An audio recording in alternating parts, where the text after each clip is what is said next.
going to have a special conversation today with Pastor Elmer Shultz.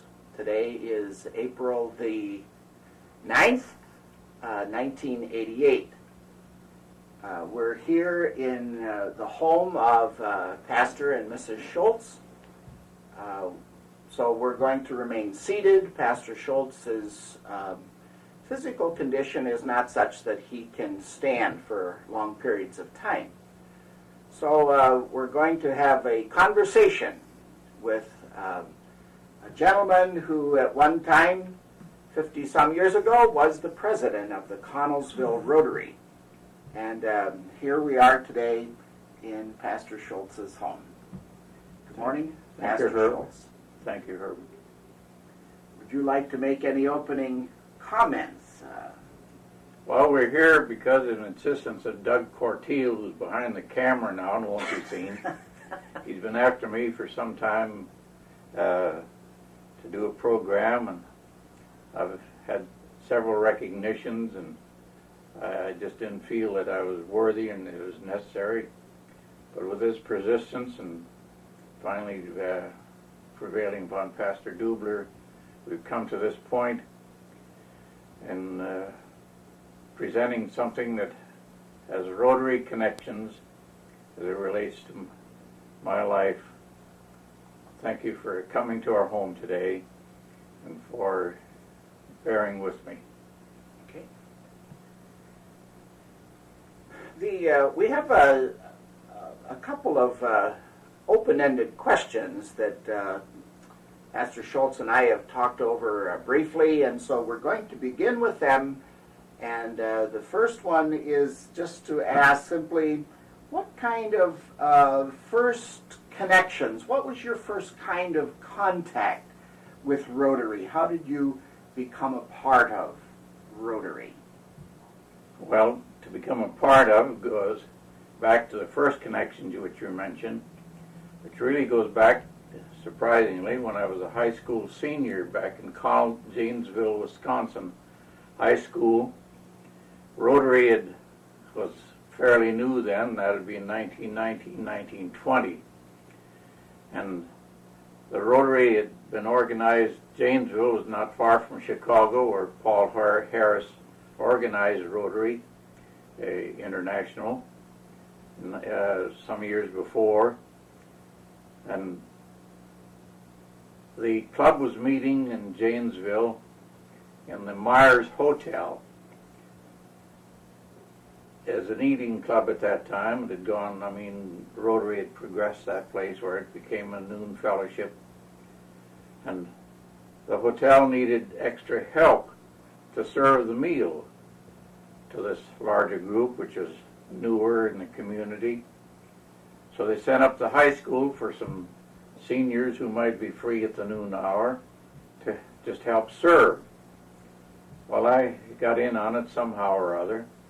I remember helping serve the meal at the Myers Hotel in Janesville, Wisconsin, to the Rotary Club. Now, that was my first contact with Rotary.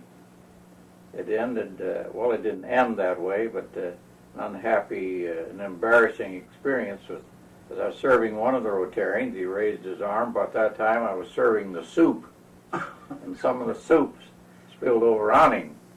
So my first contact was spilling soup on a Rotarian. Well, years went on until I became pastor here in Connellsville in 1928. Rotary had been already established in Connellsville in 1923, and this is 1928 when I came. But I didn't become directly involved as soon as you did, Pastor Dubler. You'd hardly been in town a week before you were introduced to Rotary by a zealous and interested Rotarian, Alvin Sheets. Well, membership classifications were more limited in those days. The original setup was that not more than two of the same vocation or classification. That has been relinquished somewhat and broadened in the years that follow. So I couldn't be a candidate for membership immediately, but through the church women, strangely, in serving the meals. The meals were being served in what's still now the basement of the Carnegie Library in what is then and still called Kiwanis Rooms. There's a little unpleasant feeling about that going back over the years, how the Kiwanis got in to remodel those rooms. Anyway, the Rotary was served on Thursday noon and the Kiwanians on Wednesday noon, but women of the churches, of the various churches of the community, had it as a project to serve these meals on a monthly basis.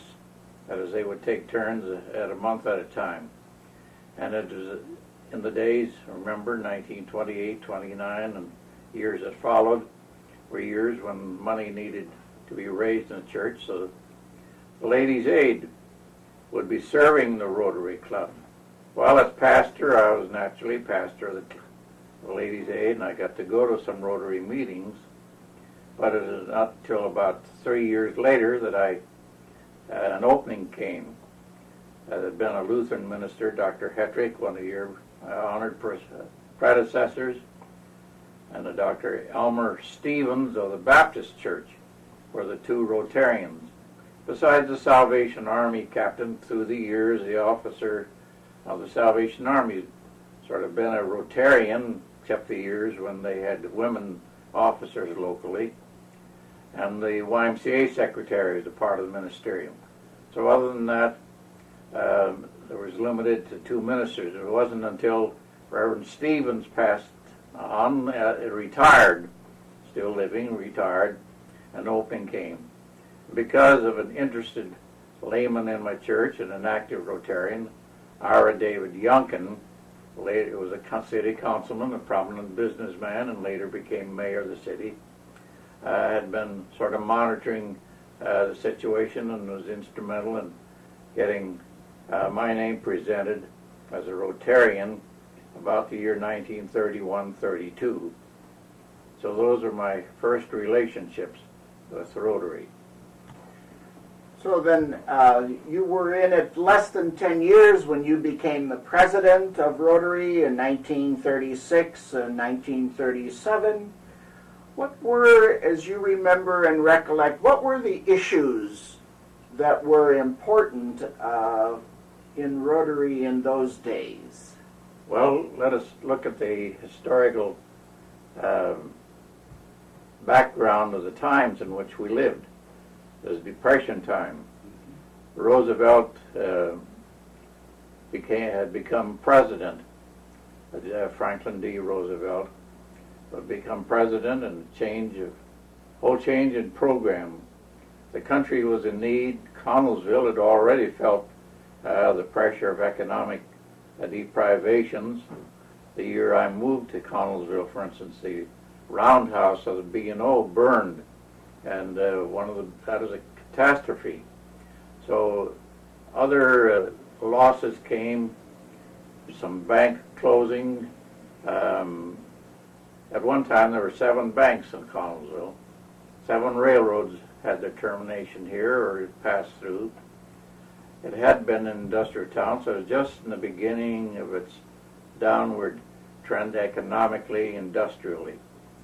So one of the issues was unemployment insurance, because there had been a lot of unemployment during the Depression, and how that was to be handled. And some articles we can read, for instance, in our the Rotary Reader, a gift to me by my son, and one of the articles has to do with the unemployment and how to handle it. That can be moved. That's the chart or the certificate for the medal I'm under newest honor, and that's been shown. We can lay that down. For instance, I wrote, and Rotary originally was sort of an elite group of people, the top people, executives, heads of countries. Some countries, when Rotary was founded, princes and and the like became the president. So Rotary has been a top-notch group of people. Not that we're any better than others, but rather than a grassroots group. For instance, in 1936, William Lyon Phelps, a United States scholar, teacher, and a Rotarian. Lyon Phelps we've never heard of. Lists the 10 best fiction books in 1936. The Last Puritan by George Santayana. Gone with the Wind, Margaret Mitchell. The Enchanted Voyage, Spark and Broke, The Death of the Little Man. Well, just to mention a few of the things that were going on in 1936. And of course, at a time of social upheaval, and there were needs locally, so Rotarians had a chance to become more personally involved. And through the years, any organization, we have the problem of putting money into something, helping support it, and then our own hands aren't involved. But Rotary has always had something not too active, not something engage our handwork every week, but we were one of the first to ring the bells at Christmas time for the Salvation Army as one of the projects, which the later years have become pancake dinners and some things. We've always had not more than 2 big projects a year on a community basis. But Rotary is designed not to just be an organization making itself felt, but the individual witness of the person in the community and serving, the personal contacts, representing the ideals of Rotary through his vocation. So it was a time of social upheaval at the time, and in those years, and helping people, and much of our social programs of today had their beginning back there, and now we're having to pay the price of maintaining those programs. So the programs then that got started in those years, 29 even to 39, really surfaced because of the needs of the community. That's right. Which is, in a sense, what Rotary is all about. Where are the needs of the community and how service above self. Yeah, how can we serve? So out of those needs, Rotary has been able to serve in Connellsville as well as in other places. In your term as president, was there by chance one of the international conventions, and who were the people and the places that you visited? Well, of course, every year there's an international, some, not every year, every, 2 or 3 or 4 years, I forget, international convention. But it so happened the year I was president, the convention was in Atlantic City, and the club at that time did pay part of the expense of a president going. Now, naturally, if it is held in foreign fields, that would be more expensive, and the president would have more to bear. But it happened that year at Atlantic City, and I attended first of all in Philadelphia in the International Society of Christian Endeavor Convention, and then went on to Atlantic City. I remember the first meal we had was at the hotel, the opening address, and big meal with the family, wife and son were along, family affair. And then that evening, to compensate for the expense of the noon meal, we ate hot dogs on the boardwalk. So it was that first international convention. Paul Harris was there. We got to meet him. My son, who was then 8 years old, got to meet the international president and our founder, or he wasn't president, but the founder of Rotary. So that was the only international convention I've been privileged to attend. Okay. What other changes, and what kind of changes have you seen take place over your years of involvement in Rotary? Well, basically, it's a fellowship time meeting. It's a dinner meeting time, and that hasn't changed. That's part of the philosophy. You get together once a week, then go back into your community service as an individual.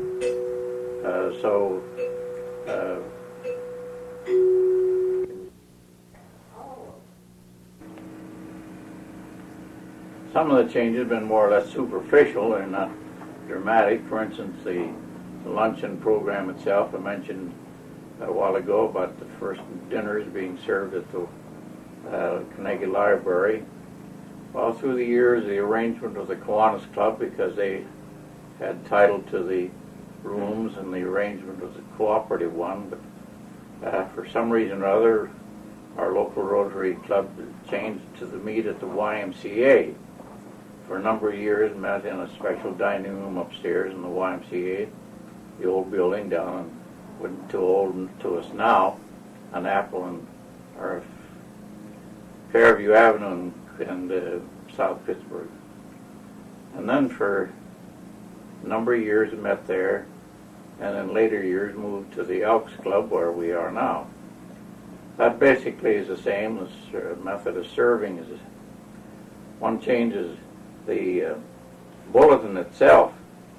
When I was president, we called it the fore and aft. I don't know whether the Navy influence was too great for some of the Army men anyway. Fore and aft, looking ahead and telling what's past. It was a good name, but later changed to the outlook, which is our present bulletin. So it's looking out as much looking back. Changes I see in the membership. The early years, there were more of the professional men who were part of it, who took time for an hour or so at noon to come. I think it was changed to Thursday, partly from Tuesday originally, to allow doctors to attend. So we had more medical doctors, several of them, and of course different classifications. More lawyers, more of the executives of the bigger industries in town. We've already mentioned G. Fred Riemann, who is the head of the Caps and Glass, now Anchor Hawking, was a founder. And Anchor Hawking has more or less furnished a lot of leadership in the years. The West Penn with its various divisions, remember you had the railroads as well, the transportation as well as the electric company. So you had those 3 or 4 divisions of West Penn, and there have been others. So there's been more of that type of men. Though we still have some, they're all good men, but we have less of them. And the other classifications have been broadened. For instance, the clergy, there's more of us because of the different classifications. And there's a story back of that. The church mergers makes it makes it a little different. Other than that, our programs run about the same. It's a noon hour. We elect our presidents, nominees several years ahead. I mean, to step up until they get their feet wet and they're pretty well involved till they become president. So, and naturally some of the projects have changed. But other than that, Rotary is basically what it began to be.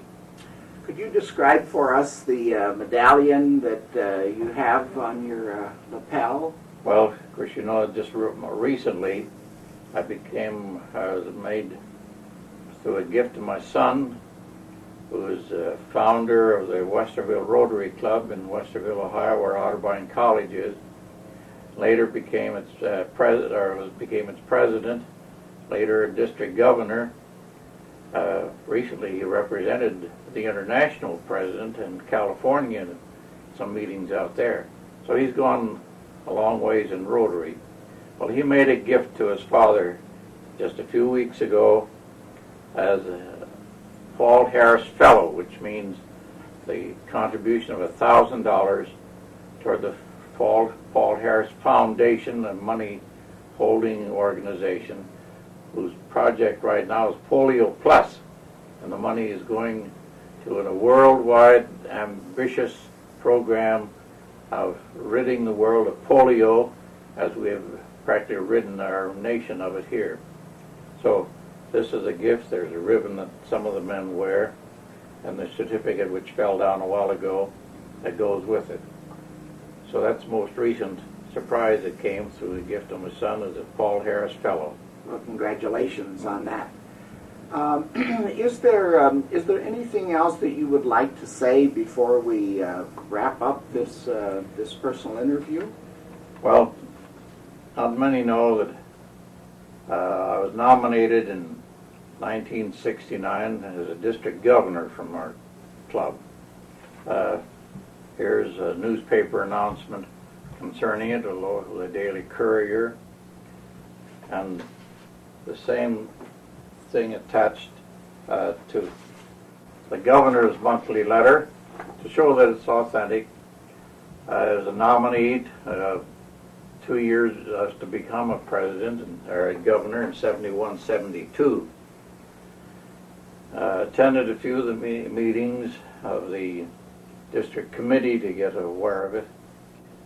There's some involvements in it that made it more difficult to become president, and that's back in 1969, and I was already retired, becoming less active in things, and for some personal reasons, and combined with some of the aspects of the job, I resigned the nomination.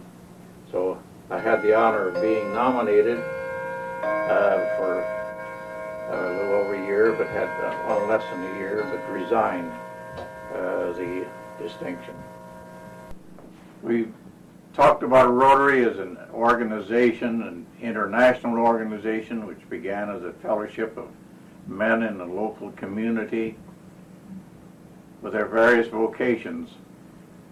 Vocation means calling, and God is the one who calls us into our life work, and unless we have a sense of that call, that we're doing what our Heavenly Father wants us to do among men, with its various and different, far-reaching ways of service. Been called upon to say some words to the men, and maybe some women by this time, who will be carrying on the work of Rotary. I would say that it's the individual life, after all, in the community that's been touched with the life of other persons, and cognizant of the fact that there is a larger self, a self beyond our own selves, through whom and with whom we serve. My word is that we carry on, in the good sense of carry on, continue the original precepts, for we can't afford to let the things that brought us together for mutual fellowship and phase our lives later,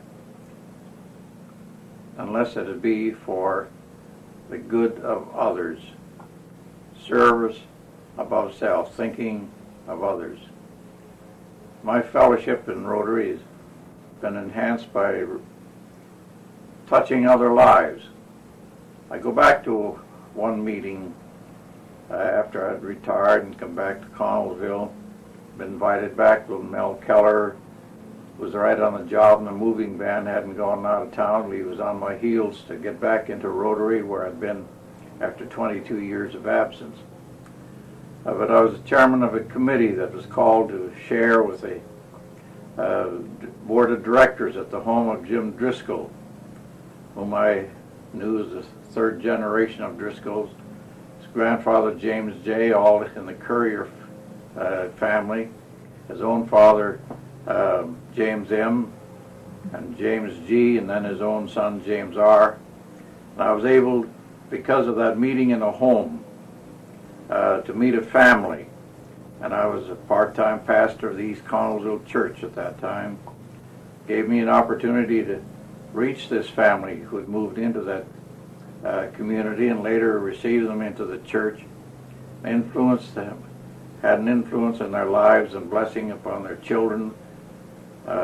Daughter went into missionary work, who was my last member of the class to be received into church membership, and a son who I helped turn his life into the ministry, even though he was headed toward engineering.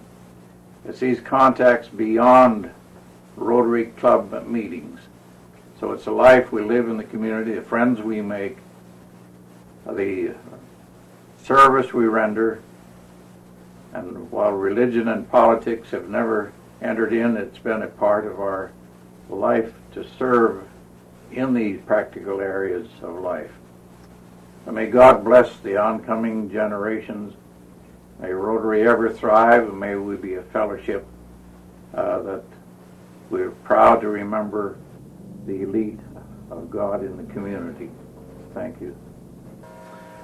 Well, Pastor Shultz, thank you very much for this opportunity to interview you and to hear of your involvement in our Connellsville Rotary Club and certainly your interest in our community and in the helping our Rotary Club to be of service in our community. We thank you. I was interested in your comment that in 1969, when you retired, you began to slow down. And here you are in 1988, still going, still slowing down. But that's certainly a tribute to your involvement in our community and in our Rotary Club. So, well, thank you for the privilege. Glad to have you men in our home today. And our concern is that I dropped out from the attendance responsibility. I remember a few years back an older man with Rotary became so senile that he became a problem. He wanted the windows closed, and the club wanted it open. The club wanted it closed, so he became more or less of it. And I wanted to avoid that, so I don't attend regularly the meetings now. Well, thank you very much for this time today. Thank you, Doug and Herb.